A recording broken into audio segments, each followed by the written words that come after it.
Late us start with last lecture में जो हम लोगों ने किया था, we did crystal field theory, correct. अब क्रिस्टल फील्ड थियरी में मतलब उसके बेसिस पे आज हमें और कुछ दो तीन टॉपिक सीखने हैं। Now we are moving towards the end of this chapter and as already our state board has declared, for yours batch also there will be 25% syllabus reduction. Syllabus reduction तुम्हारे बैच के लिए भी है। तो already coordination compounds में हम लोगों ने जितना सीखा है वो ऑलमोस्ट 95-96% हम लोगों ने चैप्टर कवर कर लिया है। जो बचा कुचा है वो हम लोग आज के लेक्चर में कर देंगे, ठीक है। So regarding crystal field theory, we can predict what is the advantage of this theory. So we can predict magnetism in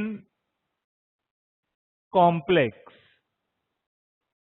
मतलब whether it is diamagnetic, paramagnetic और फेरोमैग्नेटिक। अब फेरो तो बहुत ही कम रेयर केस होती है, इन यूजुअली डाई या paramagnetic complexes हमें syllabus में है। अब डायमैग्नेटिक किससे बनता है? When all electrons are paired. और पैरामैग्नेटिक कब बनता है? व्हेन वन और मोर इलेक्ट्रॉन्स आर अनपेयर्ड, ठीक है। जब सारे के सारे इलेक्ट्रॉन्स पेयर अप हो जाएंगे तो डायमैग्नेटिज्म का मतलब होता है these are simply non magnetic, और पैरामैग्नेटिक का मतलब होता है दे आर वीकली मैग्नेटिक, ठीक है। अब ये मैग्नेटिज्म जो है, जो हम लोग बार बार बोल रहे हैं कि ये नॉन मैग्नेटिक है, ये दैट इज डायमैग्नेटिक है, अगर ये वीकली मैग्नेटिक है मतलब वो पैरामैग्नेटिक है। तो बेसिक क्वेश्चन इज, ये मैग्नेटिज्म किसी भी कॉम्प्लेक्स में, एटम में, मॉलिक्यूल में कहां से आएगा? जनरेशन क्या है, किस वजह से होगा वो? तो उसके लिए जब सोचेंगे, तुम्हारे फिजिक्स में जो इलेक्ट्रोस्टैटिक्स का चैप्टर है, उस इलेक्ट्रोस्टैटिक्स में suppose we have placed unit positive charge plus Q on the surface, ठीक है। अब सरफेस पे जब हम लोग unit positive charge Q place करेंगे तो क्या होता है वहां पे कि इसके आजू बाजू में कुछ एक सर्टन डिस्टेंस तक positively charge electric field generate होगा, करेक्ट। ये पॉजिटिवली चार्ज फील्ड है but this is electric field, बराबर। इंस्टेड ऑफ प्लस क्यू, अगर हम लोगों ने माइनस क्यू चार्ज रखा है, यूनिट नेगेटिव चार्ज, तो क्या हो जाएगा? Instead of plus we may have negative charge और negatively charge electric field only, लेकिन अपना कॉन्सेप्ट सेम रहेगा कि वो इलेक्ट्रिक फील्ड ही होगा, ठीक है। बट एक करंट कैरिंग वायर ले लो, इस वायर से करंट फ्लो हो रहा है, मतलब असल में इलेक्ट्रॉन्स जो है वो फ्लो हो रहे हैं, बराबर, from one point two another point. अब जब ये जो है दीज आर फ्लोइंग इलेक्ट्रॉन, जब ये करंट कैरिंग वायर देखते हैं तो इस वायर के बाजू में, जो हम लोगों ने 10th में पढ़ा है, इस वायर के बाजू में क्या प्रोड्यूस होता है? तो मैग्नेटिक फील्ड प्रोड्यूस होता है ना। अब सवाल ये है बच्चों, प्लस क्यू और माइनस क्यू जब चार्ज रखा था, मतलब यूनिट पॉजिटिव या यूनिट नेगेटिव चार्ज जब रखा था सरफेस पे, तो चार्ज के बाजू में इलेक्ट्रिक फील्ड प्रोड्यूस हो रहा था, और जब करंट कैरिंग वायर में से इलेक्ट्रॉन, मतलब नेगेटिव चार्ज ही है, वो फ्लो हो रहा है, तब उस वायर के बाजू में मैग्नेटिक फील्ड प्रोड्यूस होता है। तो मैं तुम में से किसी को तो म्यूट करता हूँ, अनम्यूट करता हूँ, तो मुझे जवाब देगा।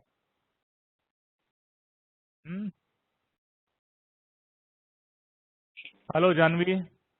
Yes, sir. हाँ Janvi, can you please tell me, ये प्रोसेस या मैकेनिज्म जो हम लोगों ने व्हाइट बोर्ड पर अभी लिख कर रखा है, उसमें बेसिक डिफरेंस क्या है?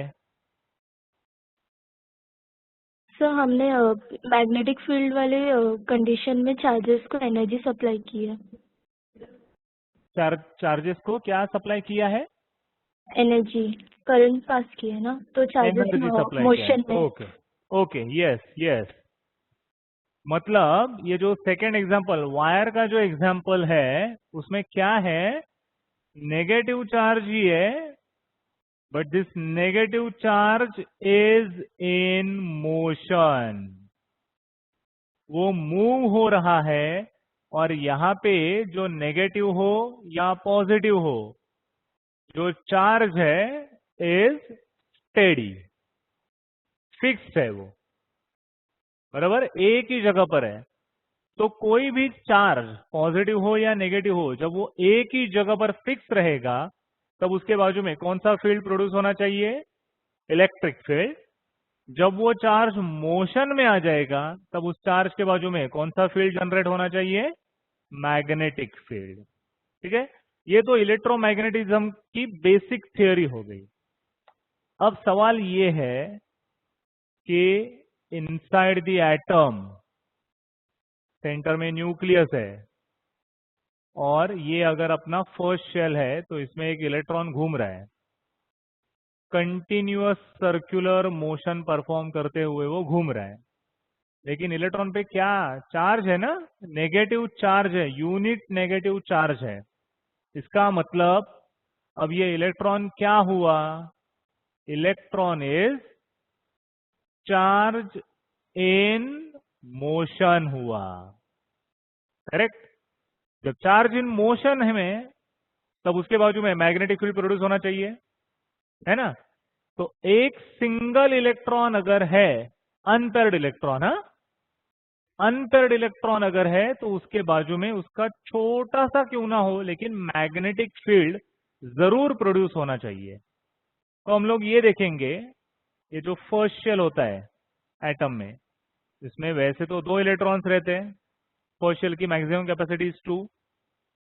इसमें से एक इलेक्ट्रॉन अगर क्लॉकवाइज स्पिन से घूम रहा है, तो दूसरा एंटी क्लॉकवाइज स्पिन से ही घूमना चाहिए, ये भी हमें मालूम है।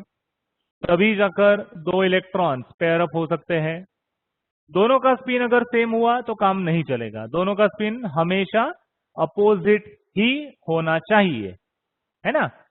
तो जब 2 इलेक्ट्रॉन्स पेयर अप होंगे, हम लोग ऐसा अज्यूम करके चलेंगे, जो इलेक्ट्रॉन क्लॉकवाइज स्पिन से घूम रहा है, उसका मैग्नेटिक फील्ड समथिंग लाइक इस डायरेक्शन में है। क्यों? क्योंकि वो ऐसे आ रहा है ना। और जो एंटी क्लॉकवाइज स्पिन से घूम रहा है, हम लोग ऐसा अज्यूम करके चलेंगे कि इस इलेक्ट्रॉन का मैग्नेटिक फील्ड इस डायरेक्शन में है। तो तुम लोग ये सोचो, जब ये दोनों पेयर अप हो जाएंगे, give me a reply in a chat box, और क्वेश्चन आंसर में रिप्लाई करो, मुझे Q&A में रिप्लाई करो। जब ये दोनों इलेक्ट्रॉन, अपोजिट स्पिन वाले इलेक्ट्रॉन पेयर अप हो जाएंगे, तो उनका मैग्नेटिक फील्ड, आई रिपीट, तो उनका फील्ड परसिस्ट होगा।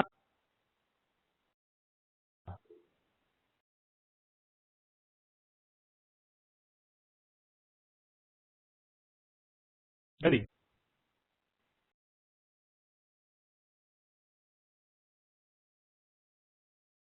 क्या होगा? Yes Puneet, B net equal to what does it mean?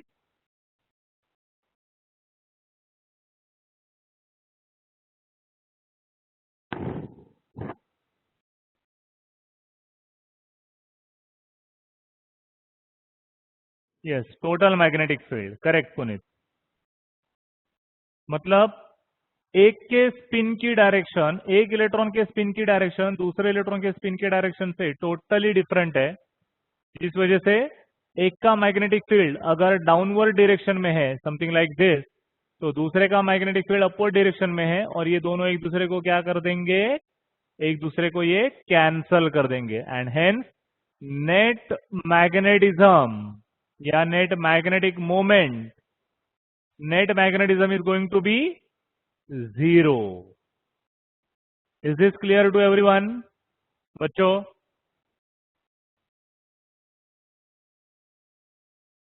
Yes. अच्छा, कैमरा बंद हुआ ना रे? कैमरा बंद हुआ ना? यस. एक सेकेंड, देखता हूं मैं, 2-3 मिनट ही ट्राई करूंगा, उससे ज्यादा नहीं है, वरना चालू है वो चलने दो.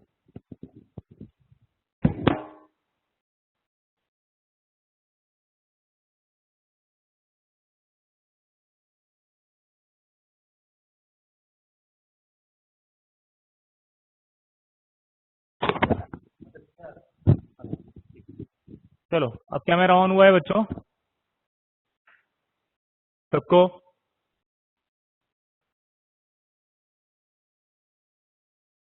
यस. चलो, अब आगे चलते हैं. ये मैग्नेटिज्म का फंडा सबको क्लियर है अभी? सबसे पहले तो मैग्नेटिज्म आएगा किस वजह से? मैग्नेटिज्म आ जाएगा due to presence of an unpaired electron present in a given complex. ठीक है. सो अब हम लोग आगे देखेंगे कि जब भी कोई कॉम्प्लेक्स बनता है, तो कॉम्प्लेक्स बनने के वक्त इलेक्ट्रॉन की पोजीशन कैसे सेट हो जाती है. जैसे कि सपोज मैंने लिखा MnH2O6 2+, ये अपना एक कॉम्प्लेक्स है. अब इसमें मैंगनीज की ऑक्सीडेशन स्टेट पहले ढूंढ लेते हैं. मैंगनीज की ऑक्सीडेशन नंबर अननोन है, इसके लिए कंसीडर करेंगे X. वाटर जो कि न्यूट्रल लिगैंड है, तो उसका चार्ज होगा 0 विच इज इक्वल टू 2+. तो मैंगनीज जो है वो Mn2+ स्टेट में प्रेजेंट है. ठीक है. अब basically manganese is having atomic number 25, तो उसका कॉन्फ़िगरेशन आता है अर्गॉन 3d5 4s2. लेकिन 2+ स्टेट में जाने के लिए 4s के 2 इलेक्ट्रॉन वो लूज करेगा, तो उसका कॉन्फ़िगरेशन बचेगा Ar 3d5 4s0. करेक्ट. अब 3d5, 3d के कितने सेट होते हैं बच्चों? Total there are 5 different sets. Correct. This is dxy, dyz, dxz, dx2y2 and dz2. अब 5 इलेक्ट्रॉन्स d ऑर्बिटल में फिल करने हैं, तो 1 2 3 4 एंड 5. 4s तो खाली है, बराबर. लेकिन अब ये Mn2+ का कॉन्फ़िगरेशन मिला हमें, ये न्यूट्रल Mn का कॉन्फ़िगरेशन था. अब ये जो 5 इलेक्ट्रॉन्स है d ऑर्बिटल में मैंगनीज के, जैसे ही ये वाटर मॉलिक्यूल के 6 लिगैंड्स मैंगनीज आयन की तरफ बढ़ना शुरू करेंगे, देखो ये है H2O, H2O, H2O, H2O, H2O and H2O. 6 ligands है जिसमें ऑक्सीजन के पास लोन पेयर है, बराबर.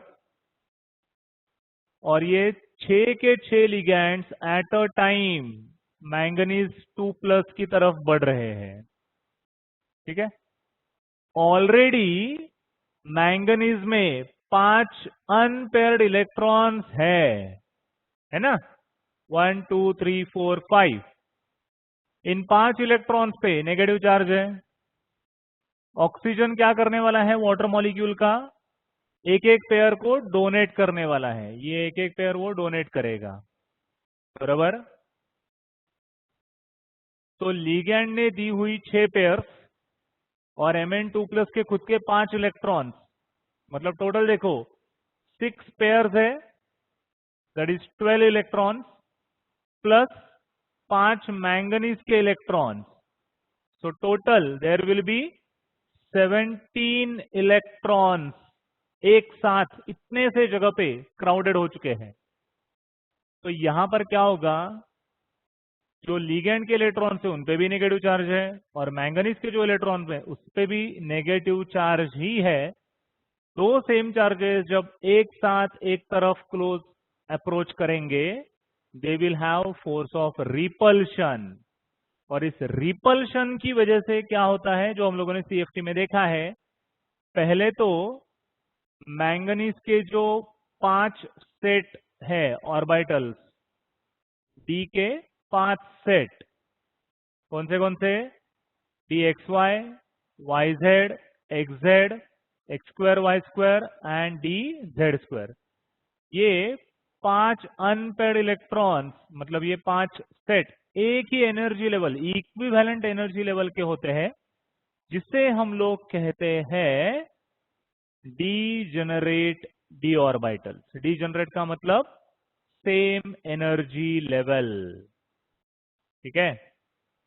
लेकिन जैसे ही 5 इलेक्ट्रॉन्स की तरफ लिगैंड के मॉलिक्यूल्स अप्रोच करना शुरू हो चुके थे, रिपल्शन का फोर्स जनरेट होगा और ये डिस्टर्ब हो जाएंगे. Degenerate D orbitals will get disturb in such a way that they will be forming two different sets of energy, that is higher energy set and lower energy set.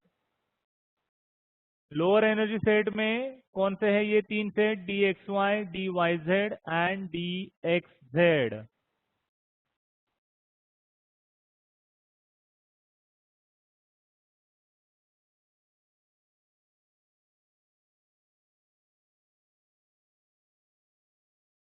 समझ लो.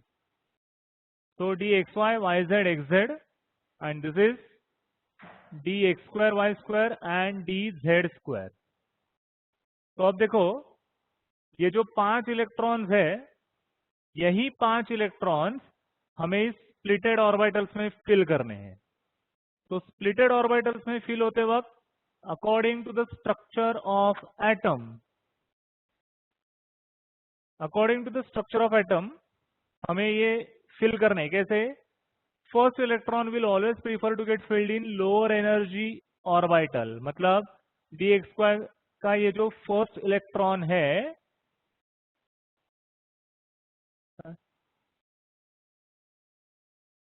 कुठे पण नाही, ते चालूच नाहीये.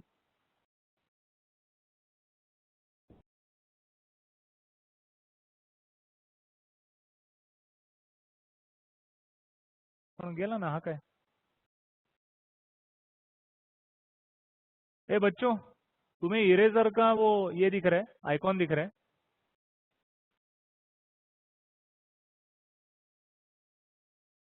नो, यस, अभी गया.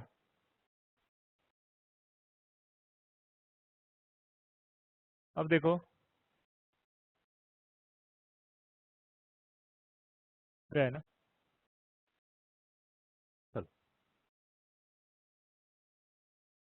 सो ये जो एक पहला इलेक्ट्रॉन है, वो इन दोनों में से, ये जो हायर एनर्जी सेट है इसका नाम रहता है ईजी सेट, और ये जो लोअर एनर्जी सेट है उसका नाम रहता है T2G सेट. ठीक है. अब अपना कॉम्प्लेक्स कौन सा था, इफ यू रिमेंबर, MnH2O6 2+, जिसमें वाटर जो है ना, ये वीक फील्ड लिगैंड है.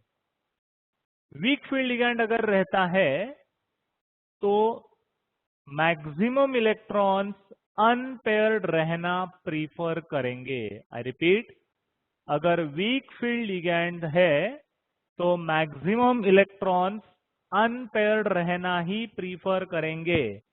मतलब क्या होगा, देखो, अपने पास मैंगनीज में कितने इलेक्ट्रॉन्स हैं, 5 इलेक्ट्रॉन्स हैं. 5 में से सबसे पहला इलेक्ट्रॉन नीचे डी एक्स वाई ऑर्बिटल में जाएगा, दूसरा डी वाई जेड में जाएगा, तीसरा डी एक्स जेड में जाएगा. तीनों के तीनों सेट एग्जैक्ट हाफ फील्ड हो गए. अब फोर्थ इलेक्ट्रॉन कहां पर जाएगा बच्चों? उसके लिए हमारे पास दो प्रोबेबिलिटीज है। कौन सी दो? ये फोर्थ वाला इलेक्ट्रॉन या तो नीचे भी आके पेयर अप हो सकता है या फिर वो ऊपर जाके अनपेयर्ड रह सकता है। करेक्ट?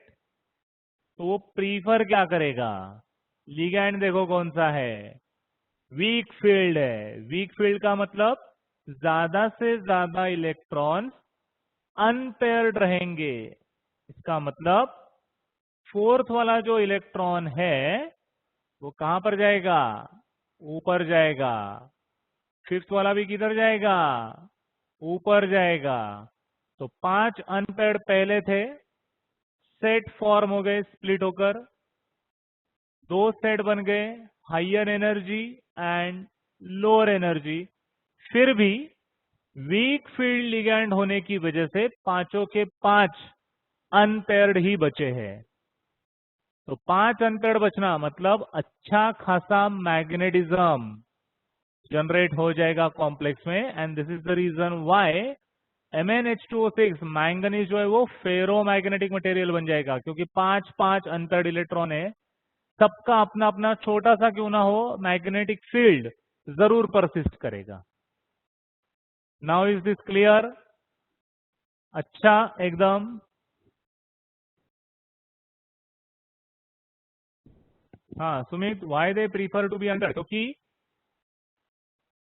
वीक फील्ड लिगैंड इतने एबल या इतने कैपेबल नहीं होते कि वो चौथे इलेक्ट्रॉन को नीचे की ऑर्बिटल में पेयर अप कर सके।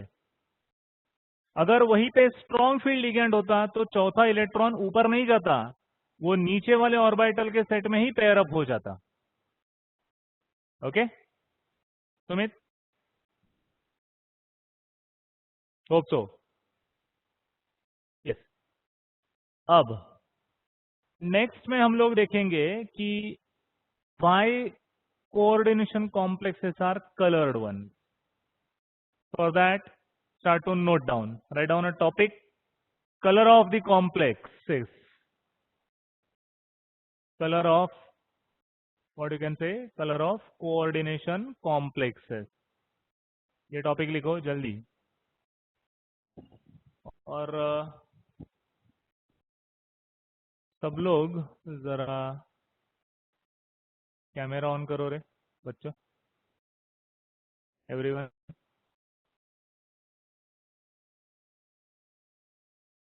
कैमरा ऑन कर दो, camera,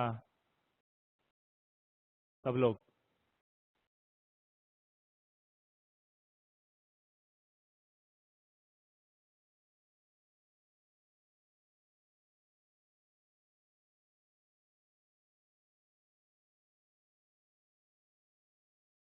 I think Jay Kapil has put on their camera. Ankit Singh, are you busy on another app? Avishkar Jadhav, Azimuddin Khan.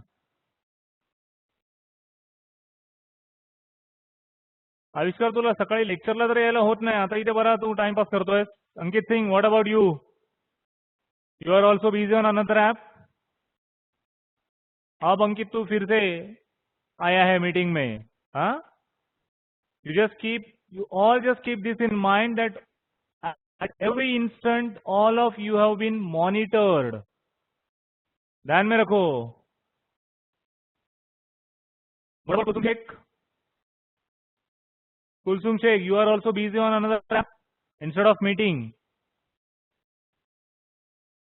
Richal, Rosie, what about you guys?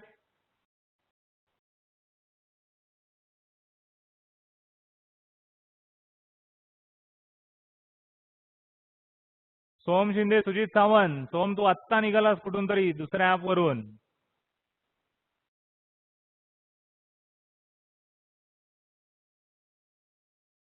रोजी and this Azimuddin Khan.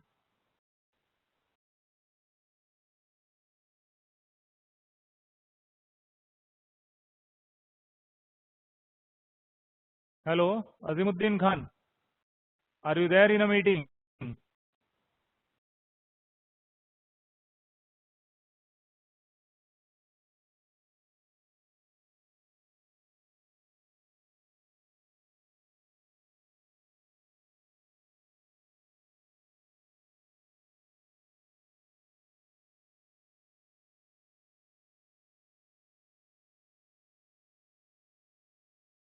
Okay, I can see Aditya, Aman Negi, Ankit Singh.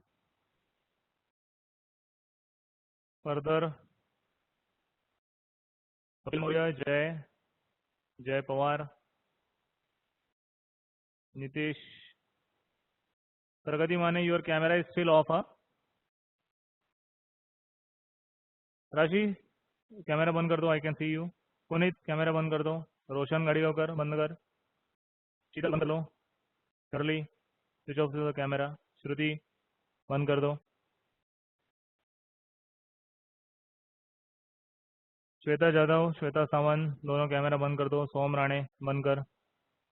सोम शिंदे कुठल्या ॲपला busy होतास तू? आता तू हसूच नकोस. हा, you were not in a meeting. You are busy on some another app.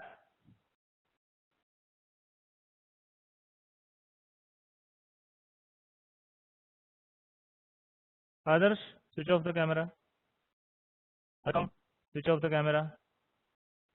Where are Apurva Patil. Apurva where are you. Abhishek Mudaliar. Uday बंद कर दो कैमरा.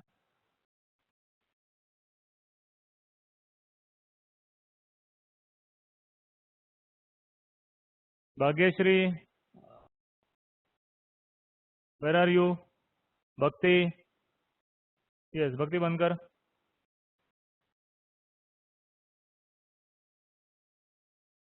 गणेश बंद कर दो कैमरा. जय साबळे, फरहान रियाज, पूजा श्रियन. रिया बंद कर दो कैमरा. रिया रावत.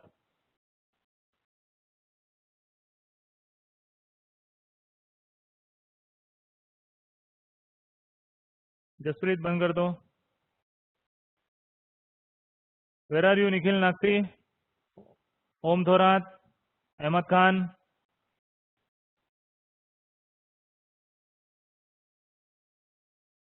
जल्दी. Pooja Shriyan where are you.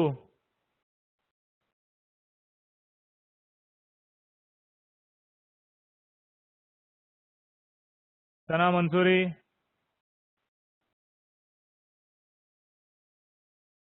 ये सब लोगों के कैमरा अभी भी क्यों ऑफ है? शिफा, श्रेयस,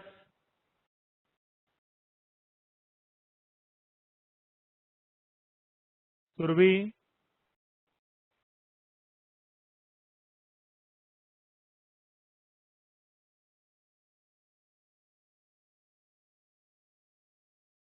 ओके, सना बंद कर दो कैमरा.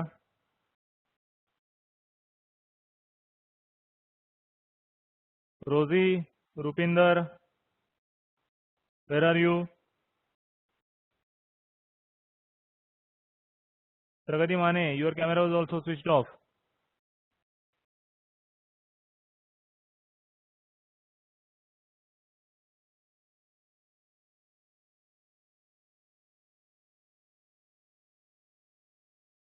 स्नेहा बंद कर दो कैमरा. साईराज बंद कर. साहिल बंद कर. अभिषेक बंद कर दो.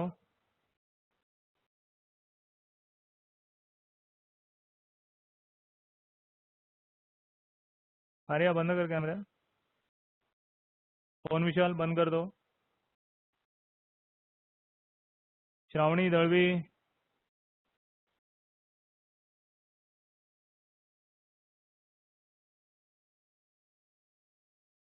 See, Avishkar Jadhav, still your camera is not on. Further, Kulsum Sheikh, Ahmad Khan, Nikhil Nagti,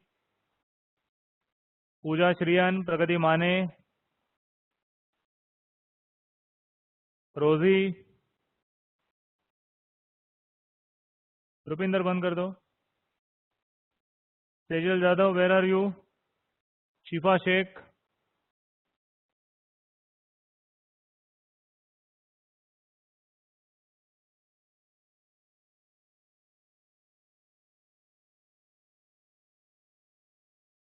Yash Kadam, where is your camera?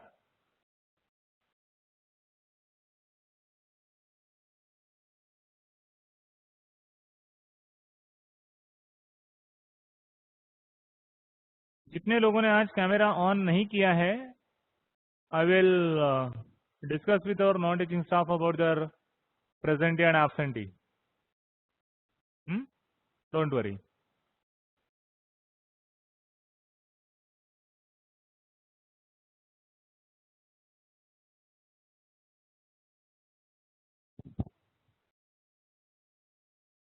ये कोण आहे? ओम थोरात प्रेझेंट. ओम थोरात प्रेझेंट आहे ते मला सांगू नको अजिबात. तुला काय सांगितलंय? कॅमेरा ऑन करायचा. Sakshi Gupta, my camera not getting on.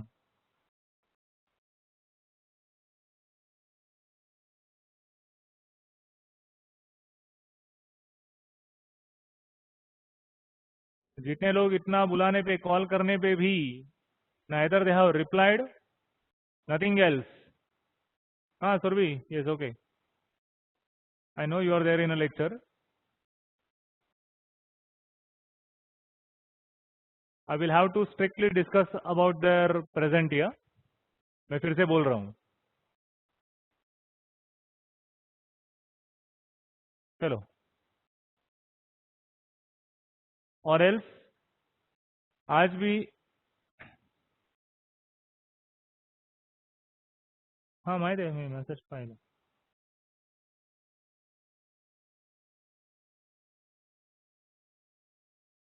जितने लोग बैच 1 में हैं, आज उनका ऑफलाइन लेक्चर था, उनमें से भी बहुत सारे स्टूडेंट्स एब्सेंटी थे. And now you are attending online. हाँ,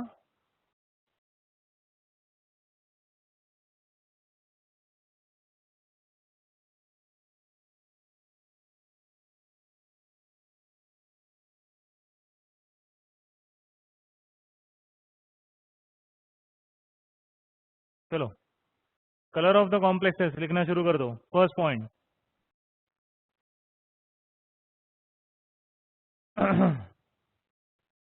Most of the transition metal complexes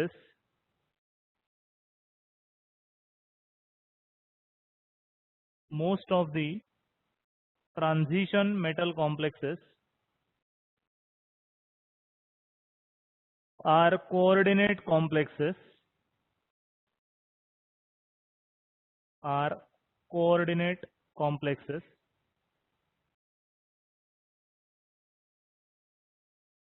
and they are colored ones,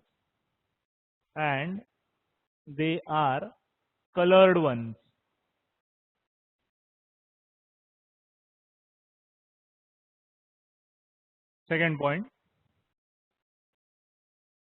an unpaired electron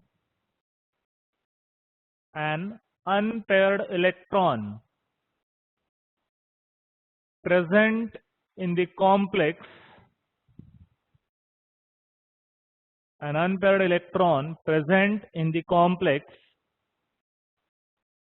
absorbs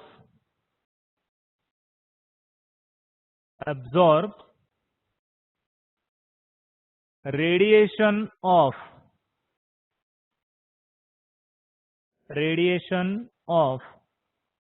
suitable wavelength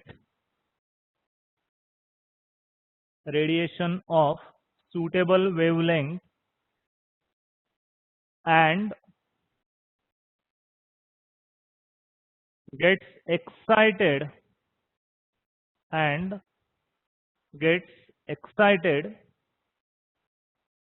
to higher energy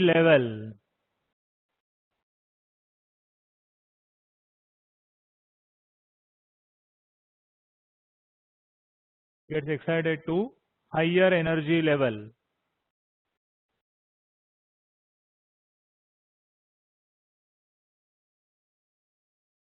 In same point, continue. It stays there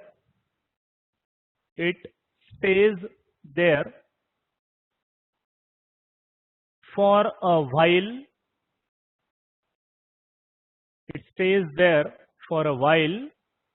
And again returns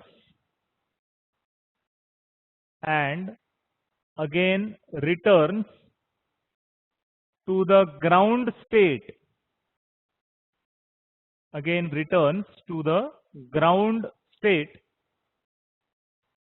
while doing so,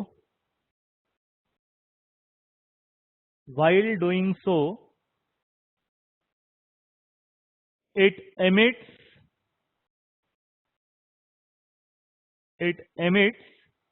radiation of another wavelength. While doing so, it emits radiation of another wavelength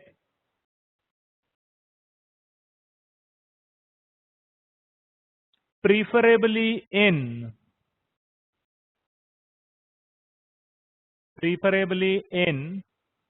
visible region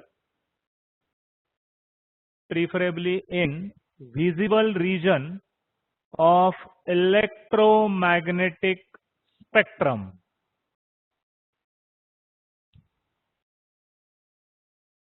Preferably visible region in electromagnetic spectrum.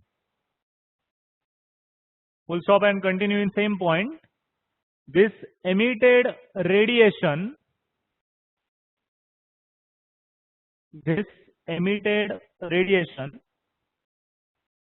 is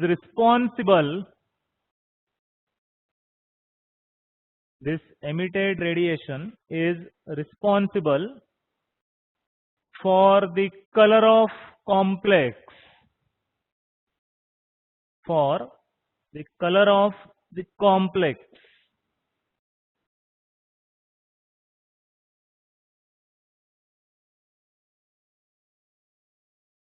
third point में लिखो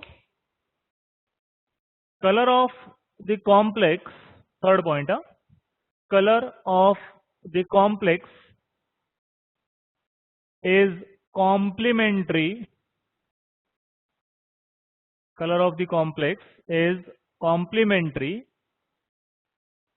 to absorbed one. Color of the complex is complementary to absorbed one. Okay अब देखो इसका मतलब क्या है। ये जो हम लोगों ने लिखा है, सबसे पहले तो colour of the coordination complex के लिए तुम्हें एक स्टार याद रखना है। अब वो स्टार क्या है? Star is nothing but VIBGYOR. अब तुम लोग पूछोगे कि इसमें इंडिगो कलर किधर है, तो इंडिगो कलर की वेवलेंथ पार्टली वायलेट कलर की वेवलेंथ में मैच करती है और पार्टली वो ब्लू कलर की वेवलेंथ से मैच करती है, इसलिए इंडिगो सेपरेटली नहीं लिखा जाता। ठीक है, अब जो अपना टॉपिक है for discussion, colour of the complex. मैं कुछ कंपाउंड लिखता हूं, K2Cr2O7, KMnO4, then FeCl3, फिर कोबाल्ट क्लोराइड, या फिर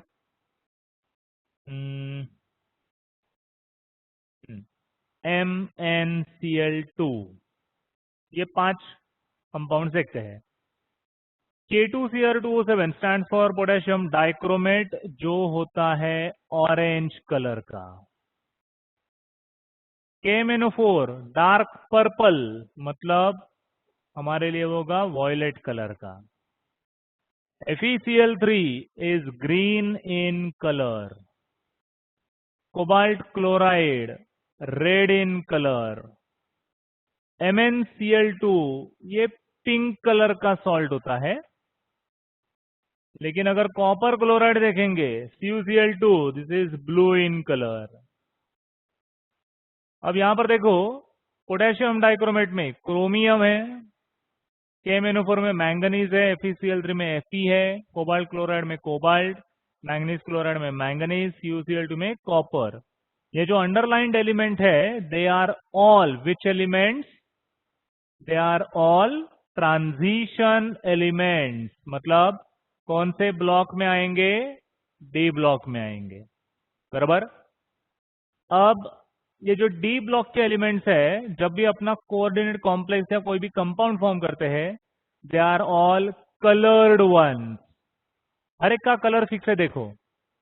तो कलर, किसी भी कंपाउंड का कलर किस वजह से आता है, तो उसका रीजन ये है, स्पेशली डी ऑर्बिटल्स जो पहले तो एक एनर्जी लेवल पर रहते हैं, जिसे हम लोग क्या बोलते थे, डीजेनरेटेड डी ऑर्बिटल्स, मतलब सेम एनर्जी के D orbitals.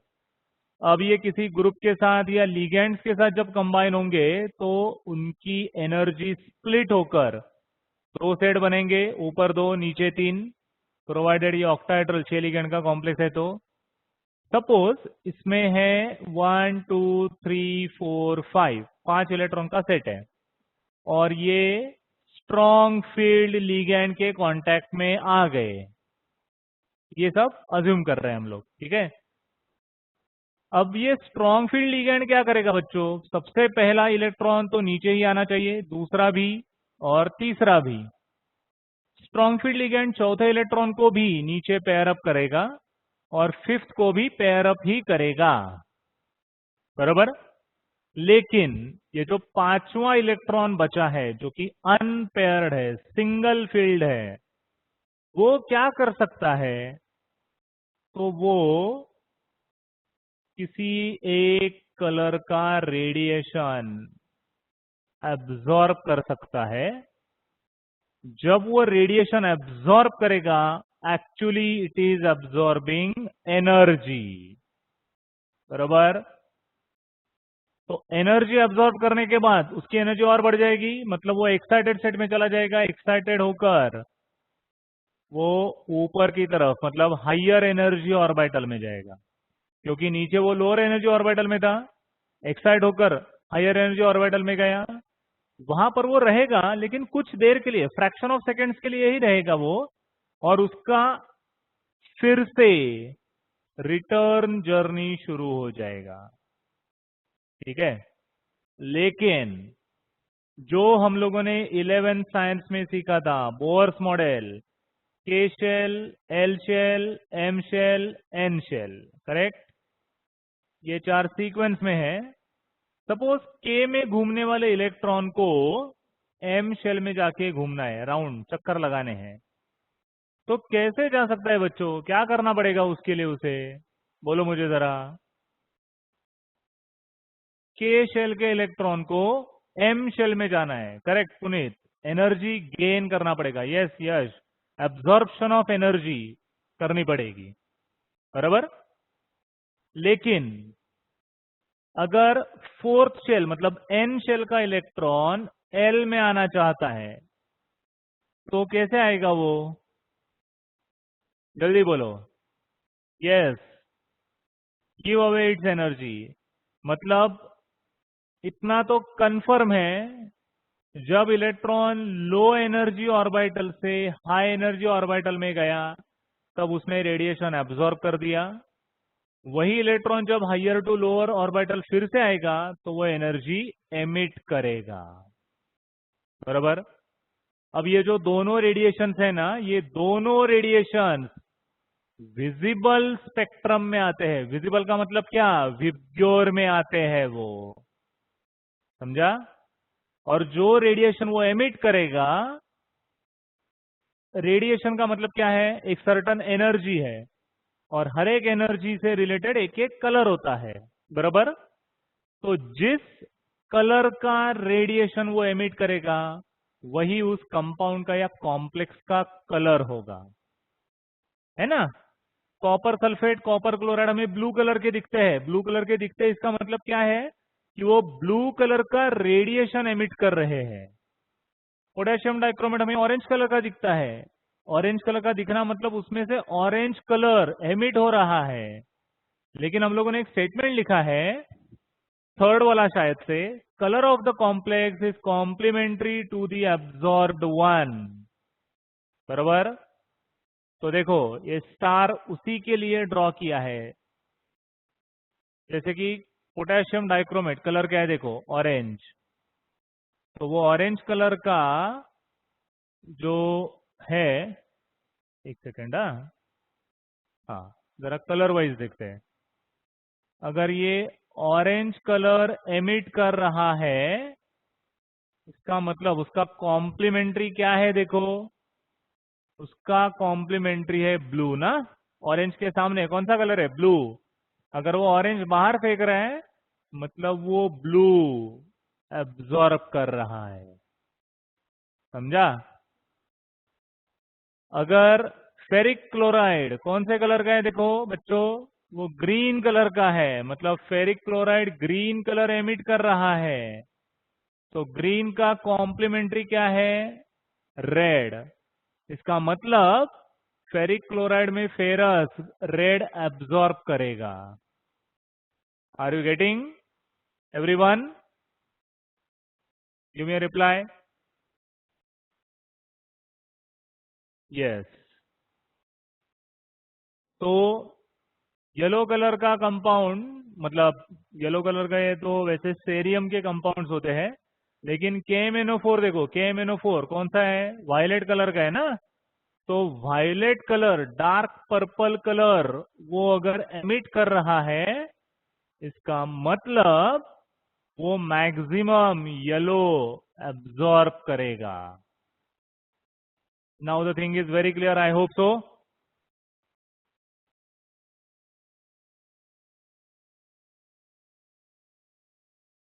Sir, how colour changed?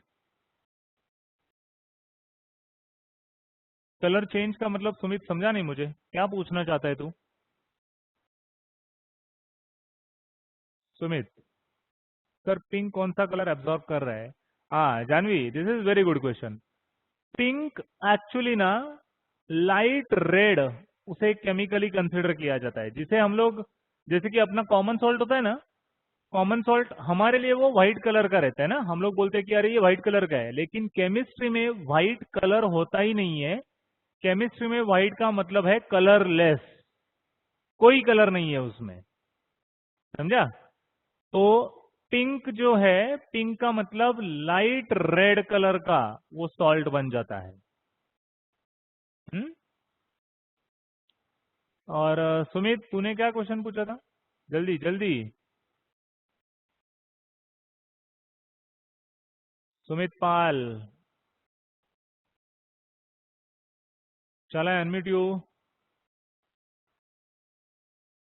Absorb करने के बाद, हाँ आगे बोलो। एब्जॉर्ब करने के बाद कलर कैसे चेंज होता है, ये पूछना चाहता है। चेंज कैसे हो गया? विबग्योर में से अगर हम लोग वेवलेंथ के हिसाब से देखेंगे, तो इन सारे कलर्स की वेवलेंथ एक्सट्रीम अपोजिट की तरफ होती है। समझा? या फिर हम लोग ऐसे बोल सकते हैं कि जब भी व्हाइट लाइट जब उस पर गिरता है, ठीक है, तो मैक्सिमम एब्जॉर्प्शन येलो कलर का होता है। तो मैक्सिमम येलो कलर का एब्जॉर्ब होना, मतलब उसमें से कौन सा कलर बाहर निकलेगा? तो वायलेट कलर बाहर निकलता है। तो ये चेंज नहीं होता है। विबग्योर में से हम लोग ऐसा मानकर चलेंगे, विबग्योर में से बाकी सारे कलर एब्जॉर्ब हो गए सिवाय वायलेट के, इसलिए KMnO4 वायलेट कलर का बन गया। कॉपर क्लोराइड में वायलेट कलर में से बाकी सारे एब्जॉर्ब हो गए, व्हाइट कलर में से बाकी सारे कलर एब्जॉर्ब हो गए, सिर्फ ब्लू कॉपर एब्जॉर्ब नहीं कर पाया, इसके लिए वो बाहर चला गया, तो कॉपर क्लोराइड ब्लू कलर का हो गया। वो चेंज नहीं होता कलर, बाकी सारे, it is something like filter. समझा? ये फिल्टर के जैसा काम करता है। तो फिल्टर क्या करेगा? किसी किसी को बाहर जाने के लिए अलाउ करेगा और किसी को वहीं पे रोक देगा। जो रुकेंगे वो अंदर ही रहेंगे, जो बाहर निकलेंगे वो उसका कलर रहेगा। सो सिंपल इज दैट, है ना?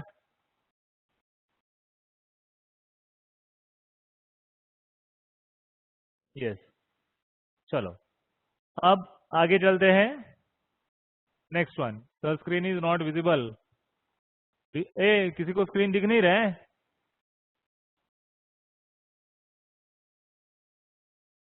क्लियर है? हाँ, चलो, दिख रहा है ना? The next one is stability of, अरे यार ये येलो ही रहा है ना, नहीं दिखेगा, नहीं दिखेगा, नहीं।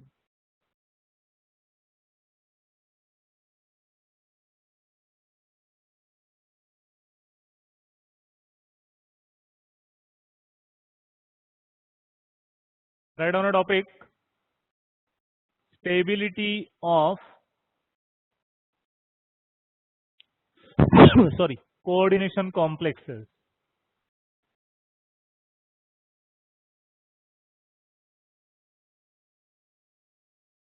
Stability of coordination complexes. I will just resume in 2 minutes. Huh? I will have a glass of water. I will just resume.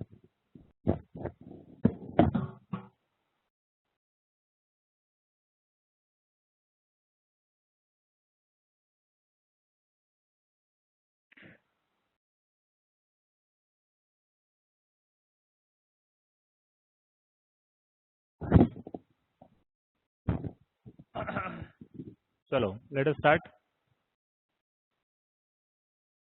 अच्छा, अब जरा किसी को तो पूछता हूँ।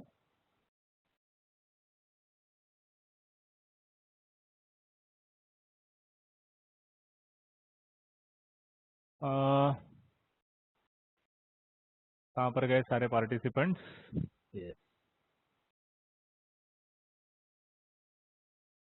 Bhagyashree, hello Bhagyashree, Bhagyashree Wanjare, hello. अरे यार सर आता हाँ भाग्यश्री, माझा आवाज ऐकू येतोय का तुला?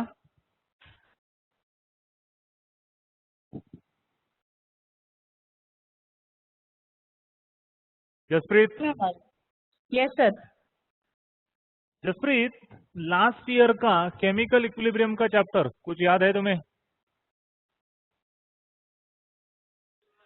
सर एकदम थोड़ा थोड़ा। एकदम थोड़ा थोड़ा, okay.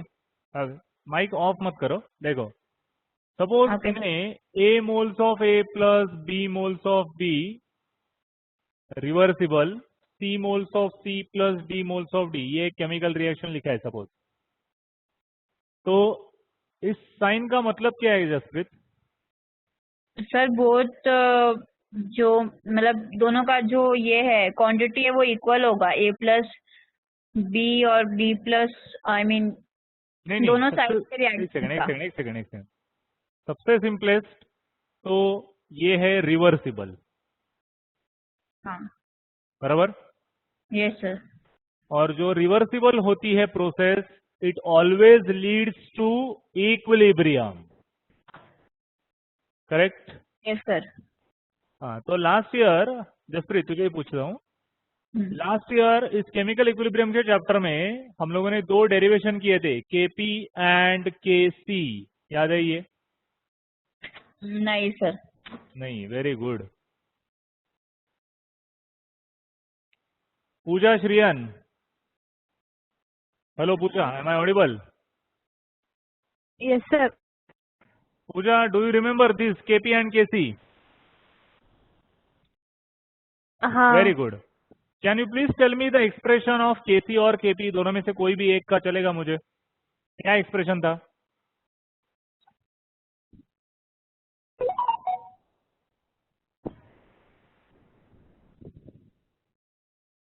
You are saying something, you are not audible. Sir याद नहीं आ रहा है। याद नहीं आ रहा है, okay.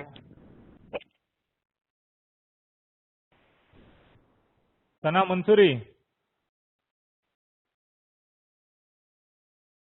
Shirley, am I Audible?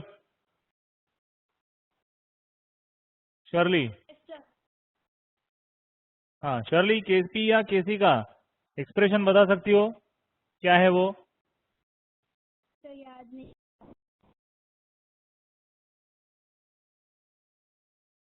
नहीं, याद आ रहा है सर। ठीक है, let me tell you. Hello sir. बोलो सर जसप्रीत। बोलो। हाँ सर कुछ तो कांस्टेंट है वो, इसका इक्विलिब्रियम का कुछ तो कांस्टेंट है। आज ही कॉलेज में थोड़ा चैप्टर स्टार्ट हुआ था तो मैम बता रही थी। कौन सा चैप्टर स्टार्ट हुआ था? आयोनिक इक्विलिब्रियम चैप्टर है ना शायद, हाँ।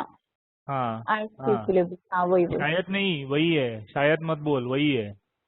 हाँ सर। हाँ, Kp and Kc, they are actually our equilibrium constants, और ये जो equilibrium constants होते हैं, Kc is given as concentration of C raised to C into concentration of D raised to D upon concentration of A raised to A and concentration of B raised to B.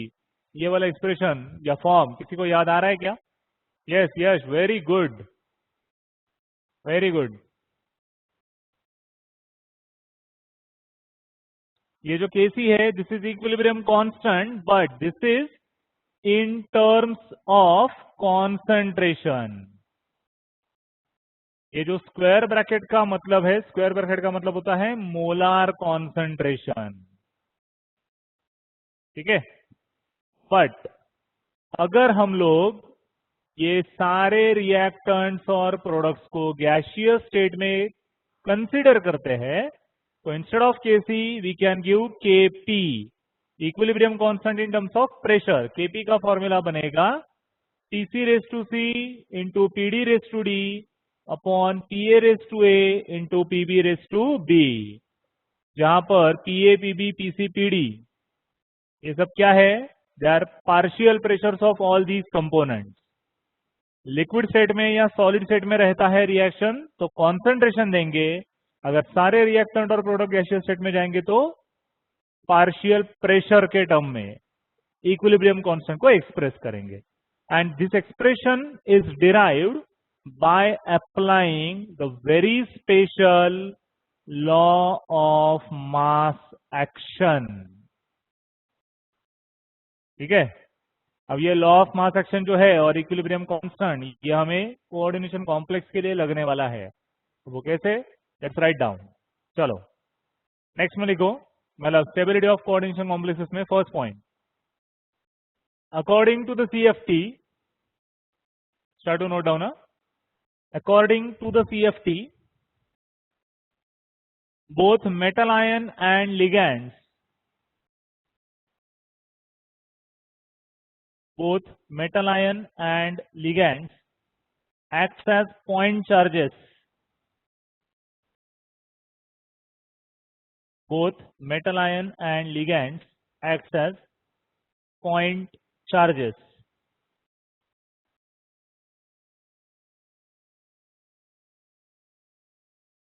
Next लो second point में, interaction between, जल्दी हाँ, interaction between metal ion and ligands,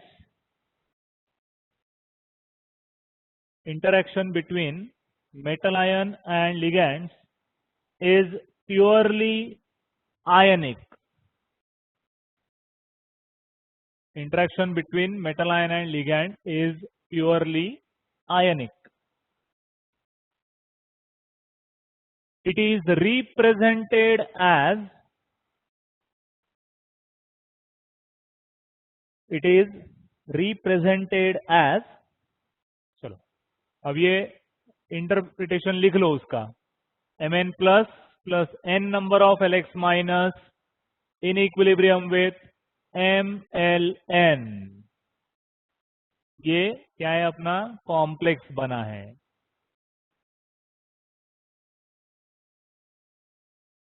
ठीक है। ये equilibrium का sign है।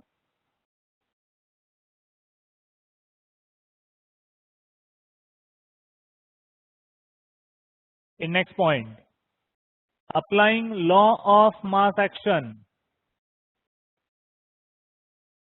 applying law of mass action to above equation, what do we get is equilibrium constant K is equal to concentration of product upon concentration of reactants अब देखो reactant में metal का cation था, ligand का anion है, but what is small N? Small N ये stoichiometric coefficient है, तो स्टोइशियोमेट्रिक कोएफिशिएंट हमेशा एक्सपोनेंट के फॉर्म में एक्सप्रेस किया जाएगा, correct? Where K is known as stability constant, where K is equal to stability constant. अब नेक्स्ट पॉइंट में लिखो, higher the value of K, higher the value of K, comma, more stable is the complex. More stable is the complex. अब देखो इसका मतलब भी समझो, हम लोगों ने ऐसे लिखा है कि जितना ज्यादा होगा उतनी स्टेबिलिटी ज्यादा होगी, बराबर? उतनी स्टेबिलिटी ज्यादा है। अब इसका मतलब क्या है? K की वैल्यू हाईएस्ट कब बनते जाएगी? जब न्यूमरेटर बढ़ते जाएगा। मैथमेटिकली देखो, डिनोमिनेटर की वैल्यू बढ़ते जाएगी तो टोटल वैल्यू जो रेशियो है वो कम होते जाएगा। अगर रेशियो में न्यूमरेटर बढ़ते जाएगा तो K की जो वैल्यू है वो बढ़ते जाएगी, बराबर? अब न्यूमरेटर में क्या है? कॉम्प्लेक्स बना है ना अपना, MLN, this is what? Complex. तो कॉम्प्लेक्स का कॉन्सेंट्रेशन अगर ज्यादा होते गया और आयंस का कॉन्सेंट्रेशन कम होते गया तो K की वैल्यू अपने आप बढ़ने वाली है, यही मतलब हुआ इसका, बराबर? और दूसरा उसका मतलब ये भी है कि ये रिवर्सिबल, रिवर्सिबल का मतलब लेफ्ट टू राइट जब जाएंगे तो फॉरवर्ड रिएक्शन है, जब राइट टू लेफ्ट आएंगे तो बैकवर्ड रिएक्शन है। तो फॉरवर्ड रिएक्शन कौन सी है? देखो, फॉरवर्ड रिएक्शन है कॉम्बिनेशन की, दो आयंस कंबाइन होके कॉम्प्लेक्स बना रहे हैं। और बैकवर्ड रिएक्शन किसकी है? डीकंपोजिशन की, बराबर? कॉम्प्लेक्स डीकंपोज होकर फिर से मेटल और लिगैंड को सेपरेट कर रहा है। तो K हाइयर बनने के लिए, K की वैल्यू मैक्सिमम जाने के लिए कॉम्बिनेशन ज्यादा होना चाहिए। कॉम्बिनेशन जितना ज्यादा से ज्यादा होते जाएगा, कॉम्प्लेक्स का कॉन्सेंट्रेशन बढ़ते जाएगा, न्यूमरेटर बढ़ते जाएगा। और डीकंपोजिशन अगर बढ़ते गया, डीकंपोज होना मतलब कॉम्प्लेक्स फॉर्म हुआ लेकिन फटक से ब्रेक हुआ और मेटल और लिगेंड सेपरेट हो गए। कॉम्प्लेक्स ब्रेक हो रहा है फटाफट, मतलब जो बन गया है वो स्टेबल है ही नहीं। ऑब्वियसली K की वैल्यू जो है वो कम होते जाएगी। Lower the value of K, least stable is the complex, यही प्रूव हो जाएगा, है कि नहीं? Have you all got this? K के वैल्यू पर बेस हम लोग कैसे इंटरप्रेट कर रहे हैं?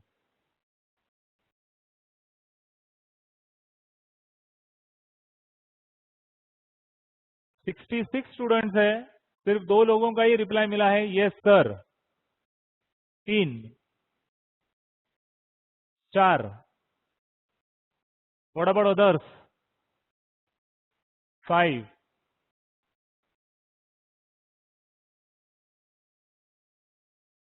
out of 66 only 7, 8, I'm waiting for the reply. 9,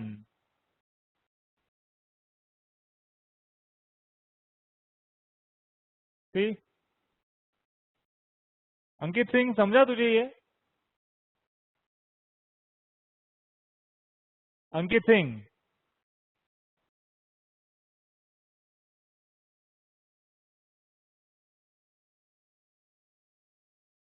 Ankit reply दे मुझे जरा, तुझे समझा है या नहीं? सर थोड़ा थोड़ा।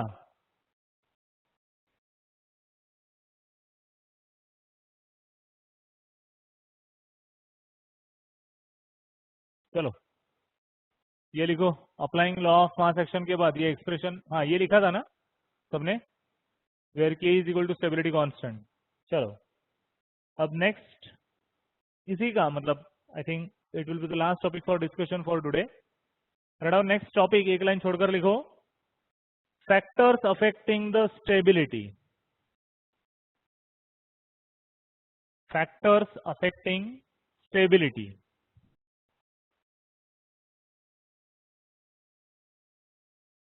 Number 1, basicity of ligand. First factor लिखो, basicity of ligand. Write in that ligands are Lewis bases. Ligands are Lewis bases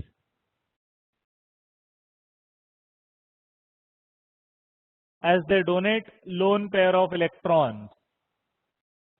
As they donate lone pair of electrons.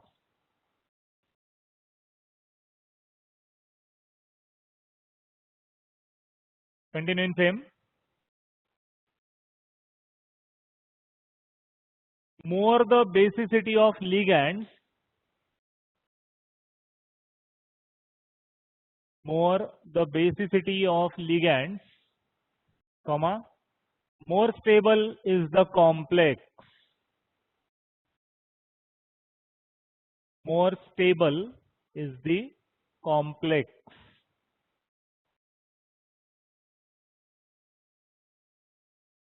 Done. Second factor लिखो, नहीं second factor नहीं, उसमें एक statement लिखो पहले वाले में ही। I repeat, first factor was basicity of ligands, जिसमें हम लोगों ने नोट किया है ligands are Lewis bases as they donate lone pair of electrons.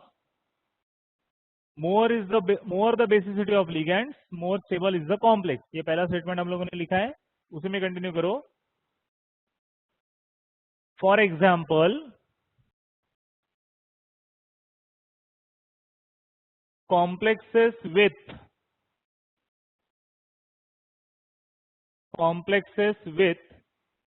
bidentate, I hope you know the spell, complexes with bidentate ligands are more stable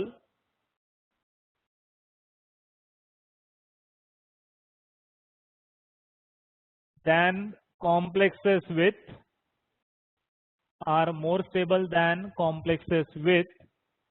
monodentate ligands.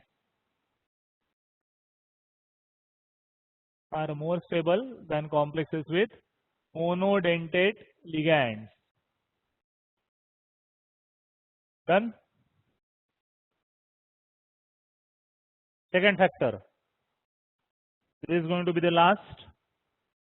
Second factor लिखो, charge to radius ratio. I have written on board, charge to radius ratio. Right in that, higher the charge to radius ratio, higher the charge to radius ratio, bracket में लिखो charge density, charge density bracket complete, of the metal ion, of the metal ion, more stable is the complex.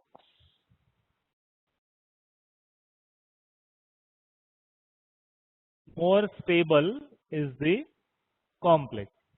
अब ये जो दो factors है, you will have to keep them in mind as it is. There will be no turn and twist question based on these two factors.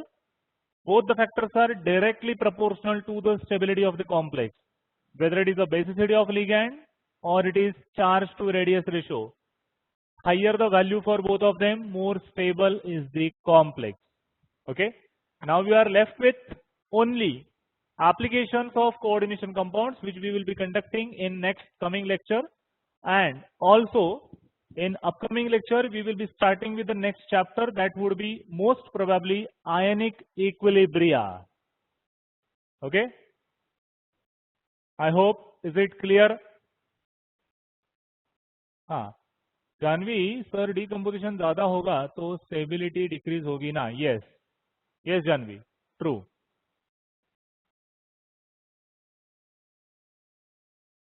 ये देखो अभी भी मैं बोलता हूं, श्वेता जाधव, शिफा शेख, समीक्षा साळुंखे, साहिल बारवकर, मनीष मौर्य, अजीमुद्दीन, आविष्कार जाधव, ये सब दूसरे ऐप पर लगे हुए हैं. जिस दिन तुम लोग ब्रांच में आओगे ना लेक्चर के लिए ऑफलाइन में, पहले तो 10 सवाल पूछूंगा, उसके बाद में ही लेक्चर को अलाउ करूंगा. ठहरो तुम लोग. हाँ,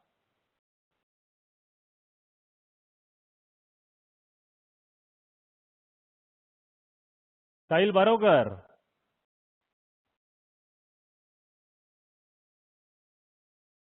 समीक्षा, I hope we will meet very soon.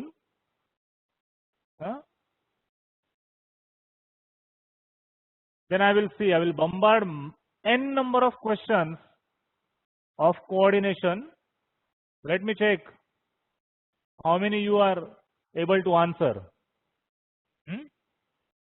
Chalo. Let's stop here. You may leave the session. Thank you so much.